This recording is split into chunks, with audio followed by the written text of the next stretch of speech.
Hello and welcome to this Affinity photo tutorial. We'll be looking at a sort of a very old type of processing of an image, which is called sort of cross processing.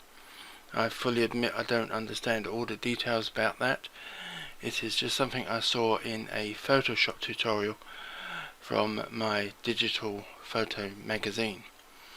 Now it is a tutorial that was done for Photoshop, in which they used the same image of a tunnel and they did 4 different retro processes, one of them being Solarise, which was the last video I did, and this one was the cross process style, which just subtly changes the colours in an image.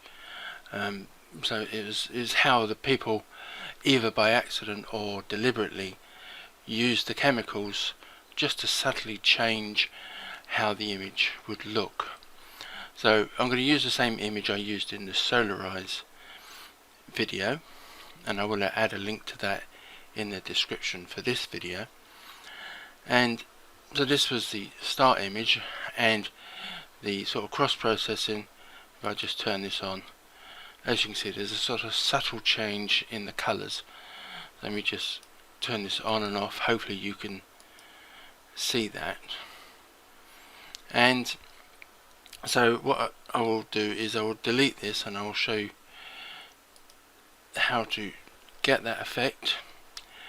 So you just come to this half black and white circle adjustments icon down here, click on that and come up to curves.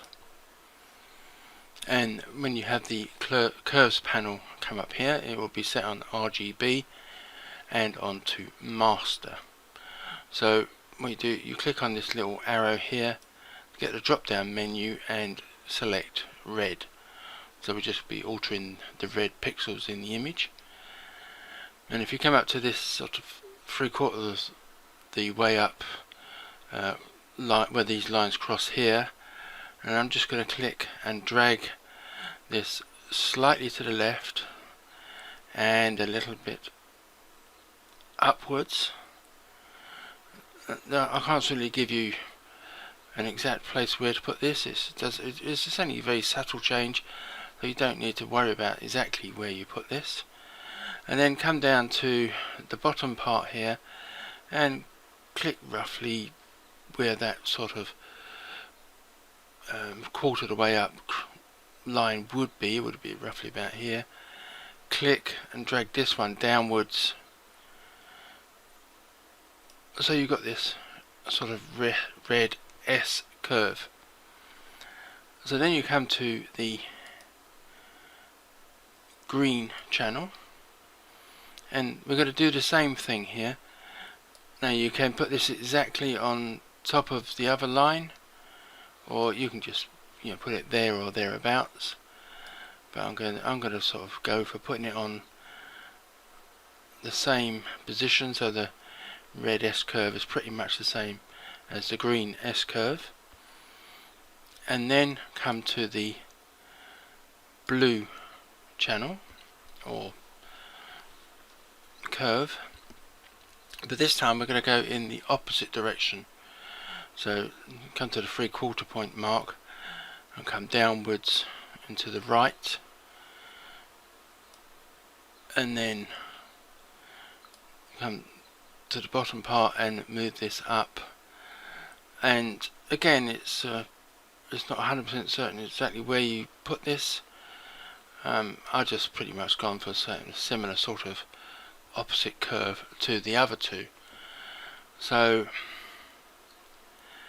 I'll just close that. So that is basically the cross process effect.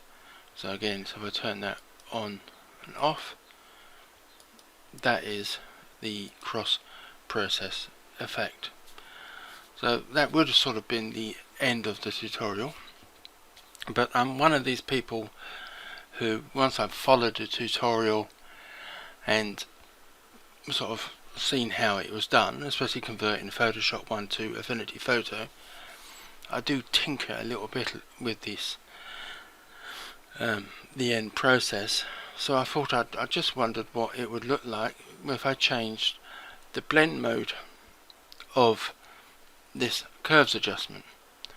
And I really didn't expect to be sort of anything particularly brilliant, but I did make the happy discovery that if I change the blend mode, especially to these first 5 options, which like darken, multiply, color burn, linear burn and darker color, the effect was pretty good.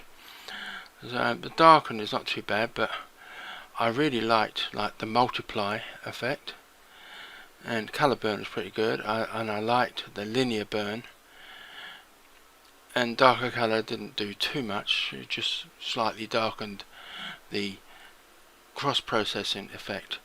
And I mean, you could go through all of these and check them out, but my personal favorites are these, especially these 3 in the middle: multiply, color burn, linear burn,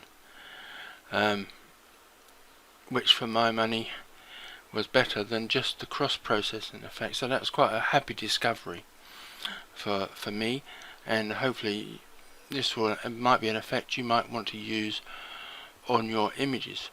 Now, I did wonder how this would work on other images other than a dark tunnel. So this tunnel picture I got from Pixabay.com. So I have got another couple.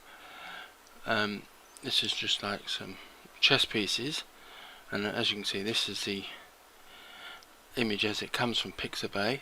And if I turn on the curves effect, turn that on and off, that is just the cross processing adjustment like I've just set up.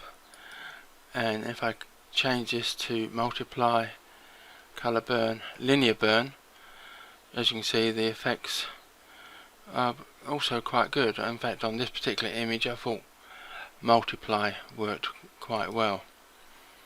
So then I thought, I wonder what this would look like on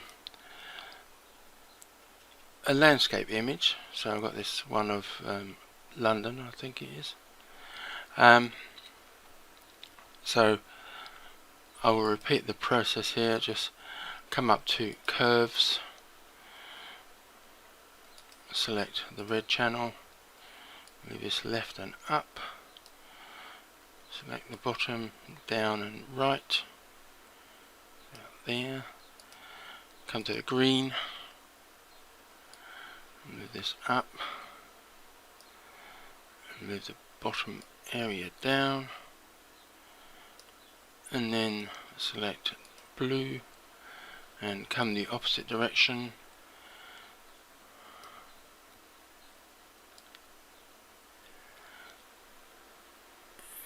thereabouts. So that gives that sort of very retro looking image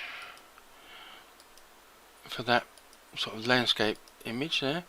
And if I try the changing of the blend mode, personally I think this multiply looks pretty good.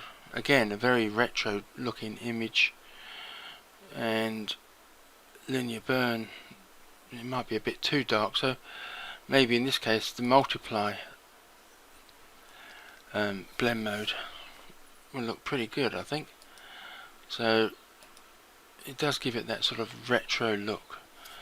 So that's basically it, is using the curves to get the cross processing image, and then just maybe have a tinker with the blend modes on the curves adjustment to see whether you can make it look even more retro. So thank you for watching, and goodbye.